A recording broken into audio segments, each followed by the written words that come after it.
This morning, the president again invoked the notorious MS-13 gang, calling it an infestation as part of his support for immigration and customs enforcement. But the gang has little, if anything, to do with the main border issue. The 2,047 children separated from their parents still in the custody of Health and Human Services as of last week.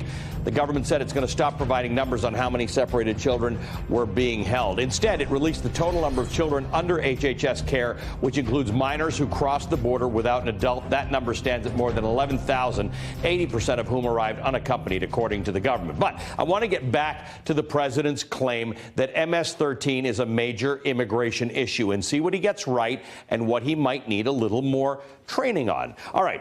MS-13, the gang's roots are in 1980s Los Angeles, last I checked, part of America, one of several gangs springing from high poverty areas long neglected by government services and economic development. Many gang members were deported back to El Salvador in the 1990s. The group took advantage of the weak government there to consolidate power and take control of large areas, and is now one of the forces actually driving migrants from Central America to seek asylum in America. Now, back here in the United States, the gang has about 10,000 members, according to the Department of Justice. Now, just to put that in perspective, that seems like a lot. It's less than 1% of the more than 1 million estimated gang members in the United States. But I don't want to minimize this. This is not to minimize them. They are bad folks. The president is right about how vicious they are. They are accused of 27 brutal murders on New York's Long Island in the past 5 years. In the New York City suburb, the group is known to lure teens into isolated areas where they are killed. One boy's head was smashed in. His bones showed signs of a machete attack. They are as real and serious a threat as many other lesser-known U.S. gangs. I bet you don't know the names of most gangs in the United States. They are simply not the immigration danger that the president and others have held them up to be. NBC News' Jacob Soboroff spoke with the Border Patrol's Rio Grande sector chief about the numbers.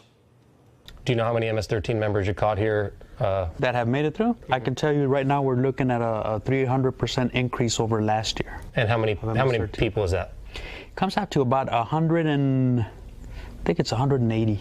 And how many total people did you catch last year? Last year we had 187,000 people. Okay, let me just repeat those numbers. 180 MS-13 gang members, violent, caught at the border out of 187,000 people who are detained at the border. This isn't the number of people who cross the border.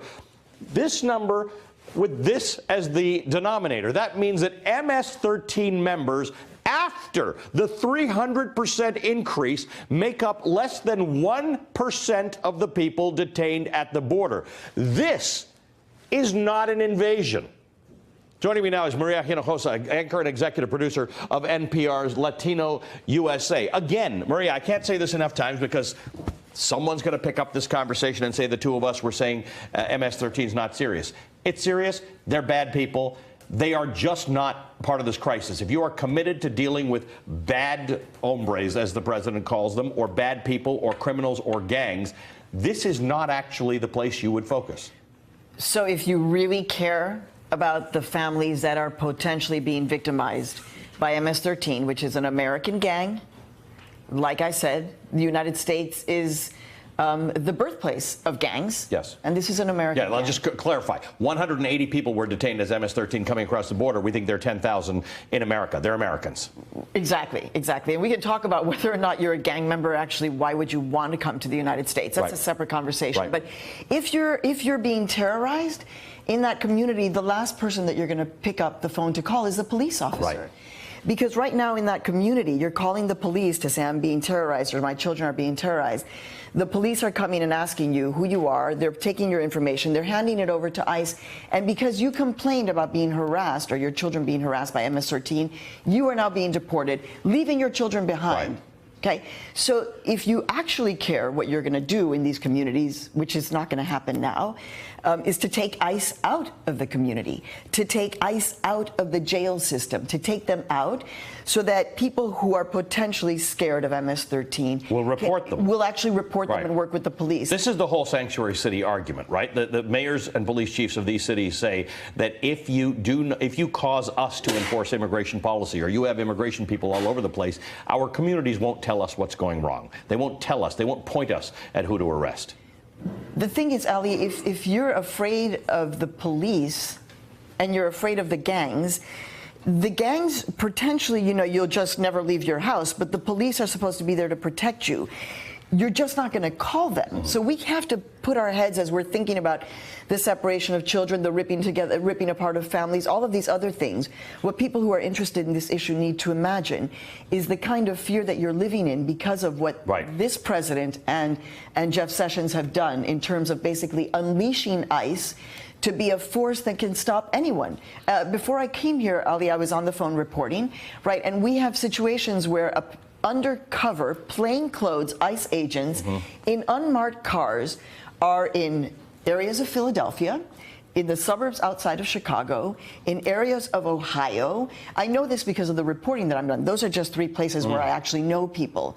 So you have plainclothes agents in unmarked cars in these communities. What makes you think that they're going to start saying, oh, you know what, and I'm afraid of MS-13, please send the police here? It's just, it doesn't work that way. That's not the way that's not the way it works on the street. Yeah, I just want to put those numbers up because the president has said that to those who say that we should get rid of ICE, they are saying ICE keeps cities safe from MS-13, from the infestations of MS-13. We just don't have any evidence about that. Well, the thing is we know they raid places. The president continues to make this up, that MS-13 is tied to the immigration issue. It is simply right. So we can agree that MS-13 is bad and that but they're not coming here. So, Ali, that's not part of the problem. If you're MS-13, okay, and you've actually left the United States, went back to El Salvador, it's actually easier for you to be an effective gang member there where there's an actual structure in El Salvador, where the corruption is rampant, where there's a weak government. Why are you going to say,